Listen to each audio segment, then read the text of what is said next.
Eugénie Bastier, vous soutenez ce combat? Il est temps que, bah oui, forcément. Enfin, je vois pas comment on peut être contre ce combat. Évidemment, on ne peut pas être contre. Ce serait comme être contre le ciel bleu ou le Père Noël, quoi. Enfin, c'est difficile.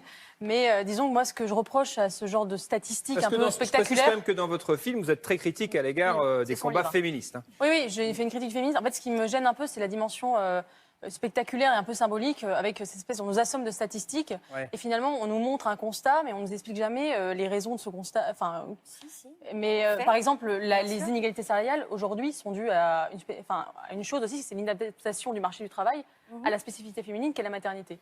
Et aujourd'hui, c'est vrai on peut dire que le plafond de verre, il est dû aussi en partie à ça. Donc la question, moi j'aimerais bien qu'on nous propose des solutions concrètes sur comment permettre aux femmes de concilier davantage la vie professionnelle et la vie familiale.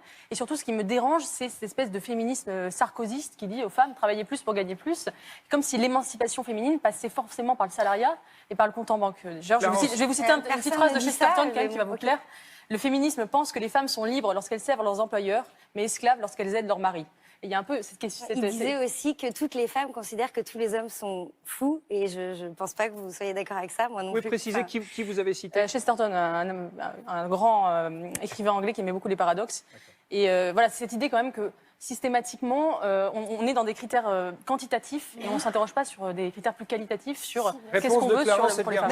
Non, mais maintenant, on rentre justement, l'arsenal juridique est là, l'égalité de droit est là. Du coup, maintenant, on rentre dans une logique d'ingénierie sociale qui consiste à changer les mentalités. Et ça, moi, ça me dérange parce que je suis désolée, c'est pas à l'État de dire aux femmes, vous devez aller travailler, aux hommes, vous devez prendre vos congés paternité. Et que l'État mette en œuvre une propagande pour ça, ce n'est pas à l'État de le faire. Mais l'État ne fait pas ça, du coup, on est d'accord là-dessus.